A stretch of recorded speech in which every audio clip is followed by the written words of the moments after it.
जंगल के बीचों बीच, जहां हर कोने में हरियाली फैली हुई थी और पक्षियों की चहचहाहट से वातावरण गूंज रहा था, वहीं शेर और शेरनी का एक छोटा सा परिवार बसता था।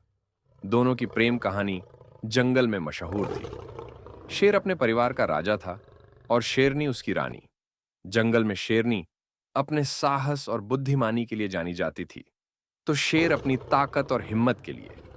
वे दोनों एक दूसरे के प्रति अटूट प्रेम और सम्मान रखते थे। एक दिन शेरनी जंगल में अपनी सहेलियों के साथ घूम रही थी। तभी उसकी सहेली लोमड़ी ने उसे बताया कि कुछ दिन बाद करवा चौथ का पर्व आने वाला है। यह सुनते ही शेरनी के मन में विचार आया कि वह भी इस बार शेर के लिए करवा चौथ का व्रत रखेगी।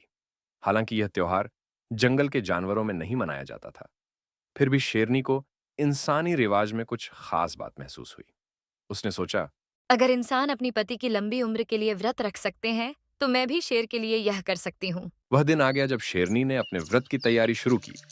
उसने सुबह सुबह स्नान किया और जंगल की सबसे ऊंची चट्टान पर जाकर सूरज को प्रणाम किया। शेर को जब यह पता चला कि शेरनी ने उसके लिए व्रत रखा है, तो वह अचरज में पड़ गया। उसे गर्व महसूस हुआ, लेकिन साथ ही चिंता भी हुई कि शेरनी ने खाने पीने से दूरी बना ली है। उसने शेरनी से कहा, क्यों मेरे लिए ये सब कर रही हो? मैं जानवर हूं। इंसानों के रिवाजों को अपनाने की क्या जरूरत है? शेरनी ने मुस्कुराते हुए कहा, यह सिर्फ एक रिवाज नहीं है, यह प्रेम और विश्वास का प्रतीक है। मैं तुम्हारी लंबी उम्र और सुरक्षा के लिए यह व्रत रख रही हूँ। ये मेरे प्रेम की अभिव्यक्ति है। शेर शेरनी की बात सुनकर भावुक हो गया।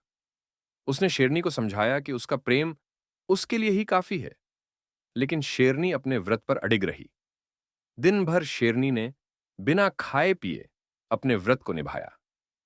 वह जंगल में घूम घूम कर शेर की सुरक्षा के लिए प्रार्थना करती रही। सूरज धीरे धीरे ढलने लगा और रात का अंधेरा फैलने लगा। जंगल के सभी जानवर अपने अपने घरों में लौट गए। शेर भी अपनी गुफा में इंतजार कर रहा था कि कब चांद निकलेगा और वह शेरनी को खाना खिलाएगा। रात होते ही आसमान में चांद निकल आया। चांदनी ने पूरे जंगल को एक शांत और सौम्य रूप दे दिया। शेरनी ने चांद की ओर देखा। उसकी रोशनी में शेर का चेहरा और भी चमकदार दिख रहा था। उसने मन ही मन चांद को धन्यवाद दिया और फिर शेर की ओर मुड़कर कहा।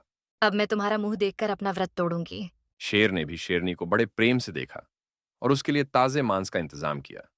शेरनी ने चांद को देखकर और शेर का चेहरा देखकर अपने व्रत को तोड़ा। शेर ने उसे खाने का पहला निवाला अपने हाथों से खिलाया। उस पल में दोनों के बीच का प्रेम और भी गहरा हो गया। शेर ने शेरनी से कहा, तुमने आज यह सिद्ध कर दिया कि प्रेम किसी भी सीमा से परे होता है। तुमने इस व्रत से मुझे नहीं, बल्कि अपने प्रेम को मजबूत किया है। शेरनी ने हंसते हुए जवाब दिया, प्रेम का मतलब सिर्फ देखभाल या जिम्मेदारी नहीं है, बल्कि एक दूसरे के लिए समर्पण और सम्मान भी है। मैं यह व्रत तुम्हारी लंबी उम्र और हमारे रिश्ते की मजबूती के लिए रखती हूँ। उस रात के बाद शेर और शेरनी के बीच का प्रेम और भी अटूट हो गया। जंगल के बाकी जानवरों ने भी उनके प्रेम और एक दूसरे के प्रति सम्मान को सराहा। इस घटना के बाद जंगल में कई और जानवरों ने भी करवा चौथ मनाना शुरू कर दिया और यह पर्व जंगल में एक नई परंपरा बन गया। शेर और शेरनी की कहानी जंगल के हर कोने में फैल गई। उनके प्रेम की मिसाल दी जाने लगी। हर साल शेरनी करवा चौथ का व्रत रखती और शेर हर बार उसके प्रेम का आदर करता। दोनों का प्रेम कभी न खत्म होने वाली दास्तान बन गया और जंगल के अन्य जानवरों को सिखा गया कि प्रेम और सम्मान से बड़ा कोई और रिश्ता नहीं होता।